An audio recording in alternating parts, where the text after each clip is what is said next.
Sir really good to see you Abu sir. Hi. कैसा रहा ये वक्त लॉकडाउन का, और उसी लॉकडाउन के वक्त में बेटी को भी विदा किया। लॉकडाउन के टाइम पे मैं बिज़ी था अपने रिकॉर्डिंग्स में। मैंने वैसे अक्टूबर ऑनवर्ड्स ही मैं ज़्यादा इंडोर काम कर रहा था। ऑफिस में कम जा रहा था, और ऑफिस में जब जाता था मैं बहुत से may be twice a week और थ्राइस अ वीक, वेर काम काज जब साइनिंग पेपर्स होते थे ये सब, क्योंकि ऑफिस बेसिकली रिहर्सल रूम था और शोज़ नहीं हो रहे थे उस वक्त, तो कम हो गया था। और मैं यहाँ रिकॉर्डिंग्स कर रहा था, मैंने यहाँ मशीनें लगाई हुई थी और मैं रिकॉर्डिंग्स में बहुत बिजी था और बहुत सारे मैंने गाने रिकॉर्ड किए, तो उसमें मैं बिज़ी हो गया था। तो इन अ वे मैंने अपना रूटीन को इतना वैसे बना लिया था। हाँ, वो जो चीज़ें हैं, लोगों से मिलना और सोशल इंटरेक्शन, पार्टीज़ पे जाना या किसी फ्रेंड से बात करना, किसी घर पे खाना वाना खाने जाना, वो सब नहीं था। मगर otherwise it was a very comfortable time, except that you got to see so many tragedies in the film industry. You got so many tragedies outside, seeing the loss of life. These were all tragic occurrences, और उसकी वजह से दिल खराब होता था। मगर अब कहते हैं ना कि अपने माहौल को या अपने लोगों को ठीक रखो तो हर कोई ऐसे ख्याल रखेगा अपने लोगों का, तो शायद काफ़ी लोगों की जानें बच जाएंगी। तो हम अपने लोगों का जितना भी हो सके, यानी कि जो हमारे साथ काम करते थे, जो हमारा स्टाफ था या जो कहा, सबका ख्याल रखा हम लोगों ने, और इस तरह से टाइम बीतता गया। अबू जी, आपने भी जिक्र किया कि बहुत बॉलीवुड की जब मैं बात करता हूँ, ऋषि कपूर साहब, इरफान खान साहब ऐसे वक्त में गए जहाँ ऑलरेडी हिंदुस्तान एक बीमारी से, पूरी दुनिया एक बीमारी से जूझ रही थी। जब आपको इन अजीम शख्सियतों का पता चला कि इस तरह से हुआ, कितनी यादें जहन में आ गई और कितना दुख। मेरा और ऋषि कपूर का दोस्ती बहुत गहरी थी, क्योंकि हम लोग नियरली एवरी मंथ मिलते थे। जब ये वहाँ से आए थे, बीमारी जब हो गई थी उन्हें, उसके बाद भी हम वहाँ अमेरिका में टच में रहा था मैं उनसे, मैं मस्ती वस्ती करते रहते थे। मैंने कभी उनसे बीमारी का जिक्र नहीं किया, क्योंकि वो तो उसमें अपने आप कोशिश कर रहे थे उससे बाहर निकलने की। जब वो वापस आ गए तो हमारी मीटिंग हुई थी मैरियट में, और हमने खूब देर बातें बातें की, कॉफ़ी शॉफ़ी पिए, और उस वक्त तो उन्होंने कुछ बात नहीं की बीमारी के बारे में, और मुझे भी कुछ, उन्हें बोला मैं बिल्कुल ठीक हूँ, मैं खा पी सकता हूँ जो भी चीज़ें हैं। और कुछ गिफ्ट्स आए थे बाहर से, तो वो मैं उनको लिए लेके गया था, तो उनको दिए थे। फिर थोड़े दिन बाद कुछ उनके फ्रेंड्स ने कुछ मुझे भेजा था कि जाके ऋषि को देना, तो मैं गया था। तो उस वक्त वो शूटिंग हो रही थी उस फिल्म की, जो अब शायद रिलीज़ होगी नहीं होगी, उसकी कुछ शूटिंग बाकी है। कोई अजीब सा नाम था, very nice shooting was going, I think with Juhi Chawla. So I had gone to golden tobacco, वहाँ शूटिंग हो रही थी। तो गोल्डन टबैको में मैं गया था, वहाँ हम लोग बैठे थे, मेकअप मैन में वेट कर रहा था, क्योंकि वो ऊपर शूटिंग कर रहे थे। फिर वो नीचे आए, फिर लंच के टाइम पे हम लोग दोनों बैठे, मैंने गिफ्ट दे, बातें बातें की। उस वक्त भी कोई ऐसी महसूस नहीं बात हुई कि वो नहीं रहेंगे। मुझे ऐसा लगा था कि बिल्कुल सब कुछ समान हो गया, everything is okay. And then after एक महीने का जो दौरान था ना, जब ये कोविड हुआ और बीमारियां हुई और लॉकडाउन से सब प्रोसीजर हुए, उस पीरियड में मेरी बात नहीं हुई उनसे। And next day one day I got the news that is no more. So that shock was terrible, because I was close to him. Irrfan Khan को मैं एक बार मिला था, और he was just a kind of acquaintance to me. तो मैं उनके बारे में ज़्यादा नहीं जानता था। मैं इतना जानता था कि उनको भी बीमारी ने बहुत मुसीबत में डाल दिया था, और मैं सोचता था कि वो भी शायद जीत जाएंगे इस बीमारी से। दोनों शख्सियत ऐसे थे, मैंने सोचा था कुछ नहीं होगा इन लोगों को, मगर अनफॉर्चुनेटली दिस हैपेंड। मगर worst and worst was what happened to a young boy called Sushant Singh Rajput, because वो तो लाइक फ़ोन ही हाथ से गिर गया। यू कांट इवन बिलीव कि ऐसा कुछ हो सकता है। मैं उससे मिला था लोनावला में, जब हम लोग डेला रिसोर्ट्स में थे, और वहाँ खड़ा था। तब वो टीवी सीरियल्स कर रहा था, मतलब एक ही टीवी से बहुत पॉपुलर था, पवित्र रिश्ता, और both of them, he and Ankita Lokhande was very very famous. तो मैं उससे गया था, हाथ मैंने उससे मिलाया था, क्या I think you are a super actor and this and that, बातें बातें की थी। उसने कहा था नहीं, मैं छोड़ रहा हूँ अभी, मैं फिल्मों में जा रहा हूँ। तो सर अपने पीक के ऊपर ये आदमी ये सब काम छोड़ के बोलता है, अगर फिल्म का नहीं हुआ तो कहता फिर मैं अमेरिका जाके कुछ और करूँगा, ऐसे मुझे बोलता था। तो मैं उसको देखता था कि व्हाट अ डिटरमिन्ड गाय। और next I know he is very famous in films and everything was going great for him. I think everything was fine. मुझे और कुछ उसके बारे में मालूम नहीं, कि मैं एक बार यहाँ मिला था चाय कॉफ़ी में, वो अंकिता लोखंडे और सब, तब तक उनका दौर वहाँ का चल रहा था, वो साथ फिल्मों में सक्सेसफुल हो चुका था। तब मैंने हेलो हाय करके मैं वहाँ से निकल गया। बस मेरी इसके साथ इतनी इंटरेक्शन हुई है, but I saw great future for him, because he was a brilliant performer. और मुझे ऐसा लगता था कि ये अपने वक्त का, जैसे आयुष्मान खुराना बहुत टॉप पे है, ये भी अपने नंबर वन के लेवल का हीरो है, और न्यू जनरेशन का नंबर 1 नंबर 2 यही 2 लड़के होंगे. All of a sudden I see is committed suicide. Now that shock was very bad. I tell you this covid में बहुत अच्छे लोगों की, जिन लोगों, और ओवर एंड अबव एक बहुत बड़े पोएट जो जितने भी गाने आप मेरे सुनते हो वो सब वो लिखते थे. उनका नाम था अनवर सागर. योगेश जी के बारे में बात करूंगा मैं, मगर मेरी पोइट्री सब लिखते थे अनवर सागर. और अनवर सागर हर दिन रात को मुझे 100 गाने भेजते थे. हर दिन मुझे समझ नहीं आता था, वो मेरे को चैलेंज करते थे, तो भी बना इनको, तो मैं बना देता था. तो वो सुनते थे और खुश नसीबी इस बात की कि उनके इतने सारे गाने जो चाहते थे रिलीज़ होएं वो सब मेरे पास है और मैंने वो रिकॉर्ड कर लिए हैं. और वो उनको सुना के, और एक दिन उनका फ़ोन आया कि अबू मेरी तबीयत बहुत ख़राब है. तो मैंने वो हॉस्पिटल जाओ. उनको कोविड का डर था, मगर एक्चुअली वो जो ब्रेथलेसनेस उनकी थी वो हार्ट रिलेटेड थी. हार्ट वॉज गिविंग वे. उन्होंने पूरे रोज़े रखे थे और पूरी, और बड़े दुबले किस्म के दुबले इंसान थे. तो मुझे लगता है समहाउ स्ट्रेस बहुत हो गया उनको और वो सहन नहीं कर सका, हार्ट उस स्ट्रेन को नहीं सहन कर सका. और one fine next thing I know is no more. That day I was actually crying because उनका और मेरा इंटरेक्शन एवरी नाइट. उनके गाने, क्या क्या गाने मेरे पास, क्या क्या गाने उन्होंने लिख के भेजे हैं. एंड आई होप कि ये सब गाने रिलीज हों because that will be like a great payback for him in a manner कि जो उनको चाहिए था लाइफ में वो उनको मिलेगा, क्योंकि गाने सच्ची बहुत अच्छे हैं. आपने अनवर सागर साहब का जिक्र किया, आप इतना ज़्यादा इंटरेक्शन, इतना ज़्यादा मुलाकात का सिलसिला रहता था, रोज़ मिलते थे. जिस तरह से आप बता रहे हैं, सोनू निगम ने भी एक बात कही, आई डोंट नो आप उस बात, आपने वो बात आपके नॉलेज में है नहीं है, कि भूषण कुमार ने सिंगरों का, या टी सीरीज ने, या और कंपनी ने कई सिंगरों को भी बड़ा यूज करा गया, प्रताड़ना दी है उनको. जो करंट सिनारियो में सुशांत के जाने के बाद जो मुद्दा उठा है, उसके बाद सोनू भी खुल के आए हैं और उन्होंने कहा है कि हाँ, उन्होंने एक्चुअली क्या होता है, there is a lot of partisan attitude in the film industry, in the music industry also. वो जिनको चाहते हैं, जैसे उनके एक गिरोह होता है, वो अपने आप सेलेक्ट करते हैं कि ये सब लोग हमारे अंडर होंगे, हमारे इससे होंगे, हमारे कॉन्ट्रैक्ट साइन करेंगे, हम जो बोलेंगे वैसे करेंगे, एक्सेट्रा एक्सेट्रा एक्सेट्रा. क्योंकि गाना इतना बड़ा काम है, उसकी मार्केटिंग करना और उसके अंदर जो इन्वेस्टमेंट करना market is in very big. जिस तरह से वो रीच आउट करते हैं, जिससे पॉपुलर होता है.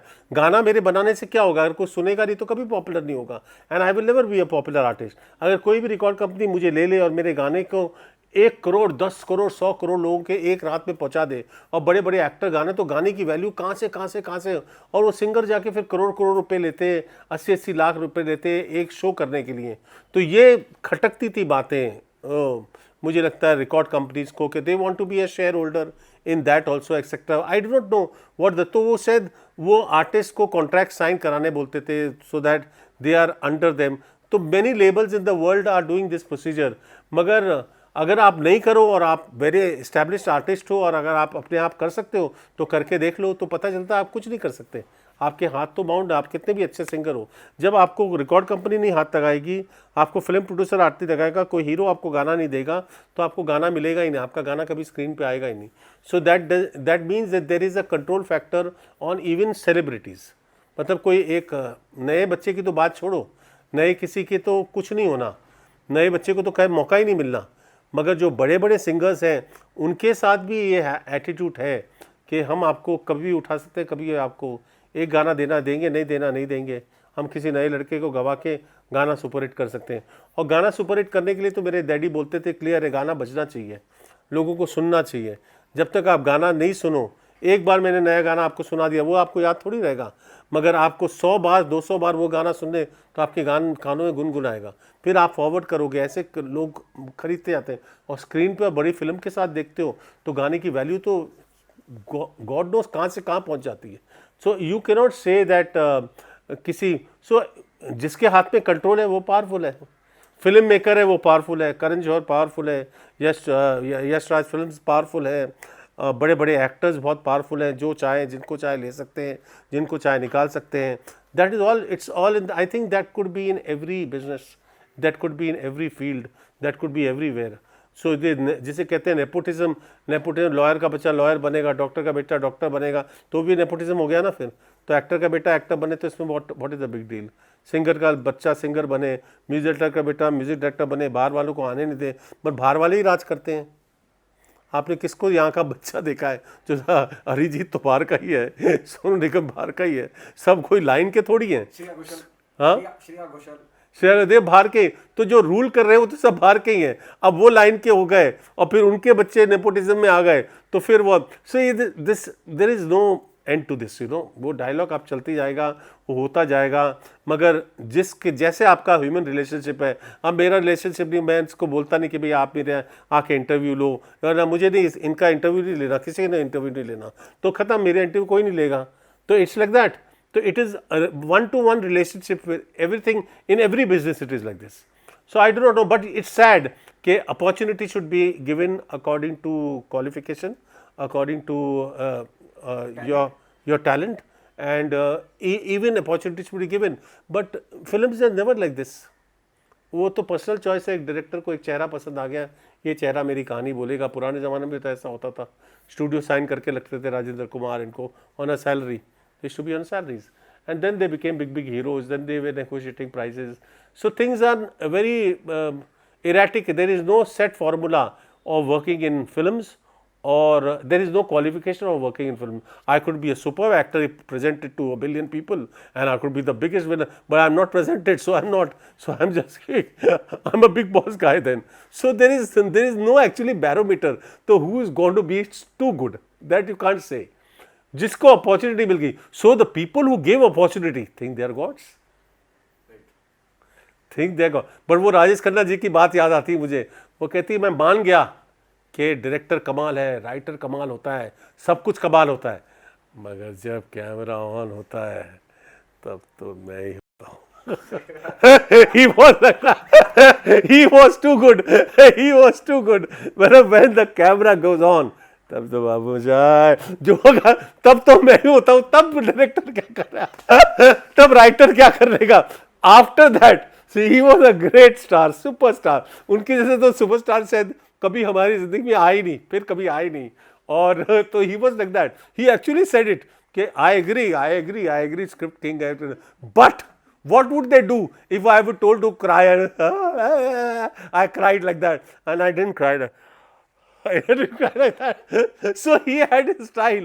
So he said very clearly, see, everything is great. Ultimately, I have got that quality. So there are great artists, there are great singers. Sonu Nigam is a great singer. He's a great stage performer also.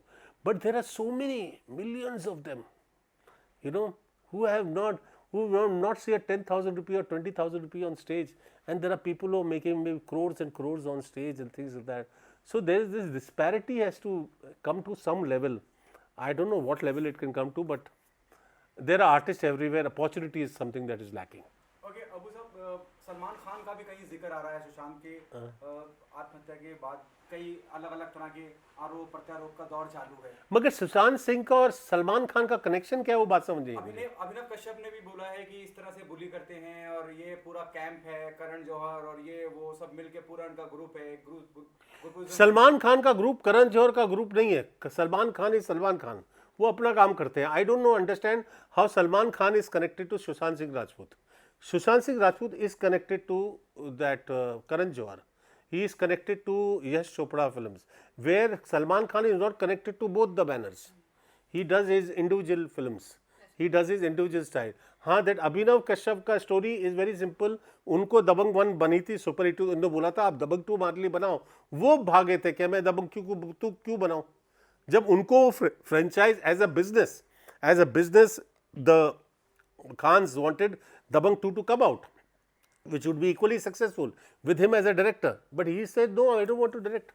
That's when Arbaz had to take over and film was a super hit. So their calculation was right. So if somebody, for them, it is like somebody letting go of a ship after you got an opportunity from us. You let go of us. So he let go of him or they let go of him. That's the two different stories. I have heard that he did not do it, which he agrees on paper. That I did not do it because मैं फिर वो दबंग 3 करना पड़ता मुझे, फिर मैं दबंग ही करने वाला हो जाता। फिर ये अरे इस लाइन में तो यही है ना कि मनमोहन देसाई हम लोग को सिखाते थे, हम लोग वेरी क्लोज थे, मनमोहन देसाई अन्नू के म्यूजिक देते थे, हम लोग सब साथ में बैठते थे। मनमोहन देसाई बोलता, मैंने बोला मनमोहन जी आप ये पिक्चर, आपको मनमोहन देसाई की फिल्में पता है कि नहीं? हाँ हाँ सर, अमर अकबर एंथनी, ये जो फॉर्मूला है कि बच्चा बिगिनिंग में खो गया और फिर बच्चा बोलता एंड ही टू, और ही इज अ फेयर चश्मिश, fair looking guy, you know, white कपड़े, अबू गाड़ी जब पटरी पे चढ़ रही हो ना तो उसको कभी उतारना नहीं चाहिए, समझे कि नहीं? You agree with me? Yes sir, I agree totally.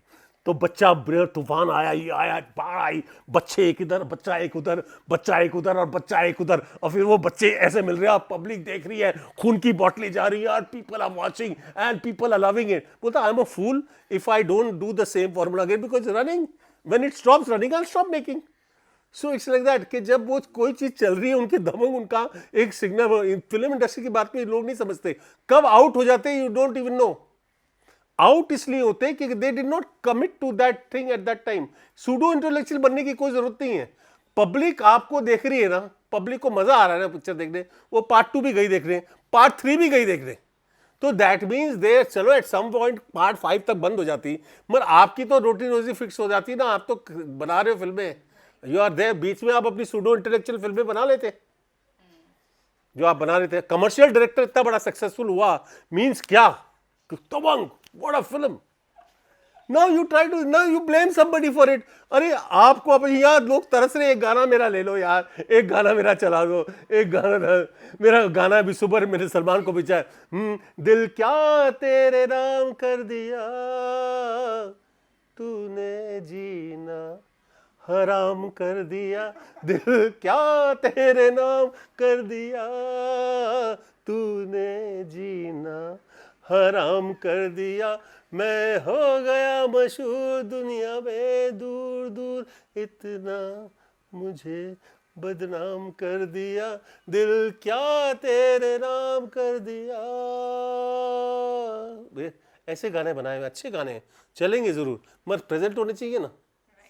गाने घर में सुन लो आप, या प्रेजेंटेशन हो गई, सब कुछ हो गया, दुनिया में नाम हो गया, फिर आप वॉकआउट करते हो, फिर उसको गाली देते हो। That I found is all. Salman Khan has no association with this boy, and I don't think he will interfere because he is launching a lot of young boys. So I don't think he interferes. He doesn't have time for this shit. So whatever is happening must be happening with other people. I don't know, but this much I know कि he doesn't have time. वो अभिनव कश्यप की कहानी तो मैंने आपको सुना दी। मैं होता अभिनव कश्यप तो मैं 1 से लेकर 10 तक दबंग बनाते रहता, क्योंकि we know what is being idle sitting at home when you don't have work. चलो, people don't understand this in this film industry. Any time you want to sit at home, बैठ जाओ कोने में।